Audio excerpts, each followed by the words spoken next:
Hey everyone, welcome to the first episode of a new series of videos I'll be creating. Just to quickly go over what these videos will entail, each episode will highlight 3 of boxing's luminaries and go into a little bit of their careers and why they are such legends. These legends will vary from quite unknown to the boxing public to men who are known to the more hardcore fans. But all the legends involved will not be as mainstream as other legends you may have heard of, to hopefully shine a spotlight on these terrific fighters and coaches that many people just haven't heard of, or that I believe deserve more plaudits than they are currently given. In saying that, if you do enjoy the video, please subscribe, and onto the first legend of the list. The first icon is arguably one of the most talented fighters to have ever lived. It's the great Charlie Burley. The video you're watching right now is the only footage available of Burley fighting, and that's why the footage isn't particularly great. But regardless of the quality of the footage, I hope you do enjoy it. As I said, it is the only remaining footage of Burley left, to my knowledge. So now going into Burley's career, it goes without question that the Murderers Row needs to be highlighted. If you've never heard of the Murderers Row, it was a group of African American boxers that were generational talents that were never given a title shot due to the colour of their skin and the fact that most of them were some of the most skilled fighters in the history of the game. Burley was perhaps the best of this group of killers, holding a resume that most fighters can only dream about. But before we go into that absolutely incredible resume, I think it's important to highlight some incredible facts and words from venerable boxing figures about Burley. Eddie Futch, one of the greatest trainers in history, said, quote, "Charlie Burley was the finest all-round fighter I ever saw." Archie Moore, a foe of Burley, called him, quote, "the toughest of them all, a fighter that I could identify as being as slick as lard and twice as greasy." Tex Sullivan, a promoter of the time, labelled Burley too good a fighter for his own good.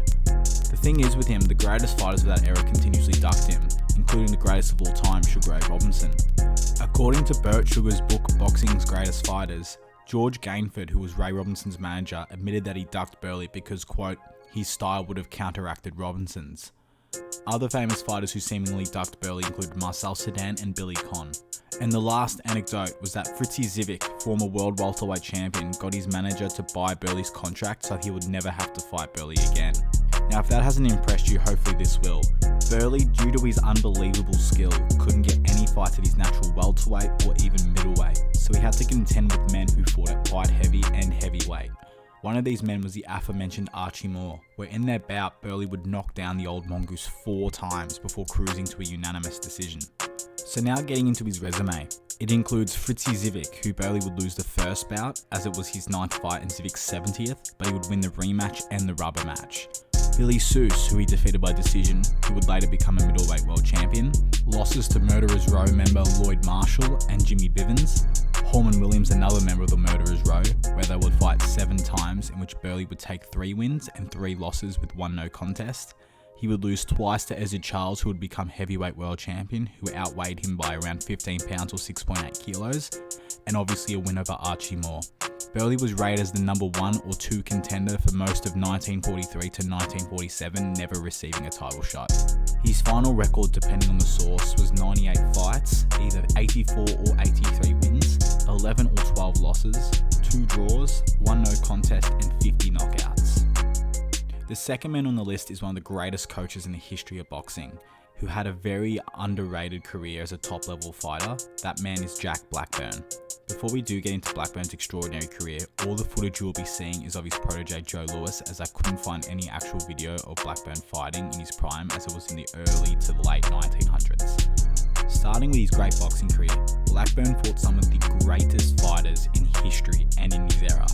He would compete in 3 bouts with perhaps the greatest lightweight ever, Joe Gans. BoxRec reports Blackburn defeated Joe Gans in the first bout. However, according to Ronald K. Freed in his book Cornerman, he believed that the first fight was a 6-round draw. The second fight, Gans defeated Blackburn, while the third fight once again is reported differently depending on your sources. Freed says that the 1906 bout was a draw, but BoxRec listed it once again as a win for Gans. Gans reportedly told a newspaperman that Jack Blackburn was the only fighter he would ever refuse to defend his title to, as it was too risky. Blackburn would also meet the likes of Jack and Mike Twin Sullivan, engaging in draws with both. The great Philadelphia Jack O'Brien, losing a decision to the light heavyweight, and also losing to the utterly fantastic Harry Greb by decision in 1915. But Blackburn's most famous duels were with the boxing icon that is Sam Langford.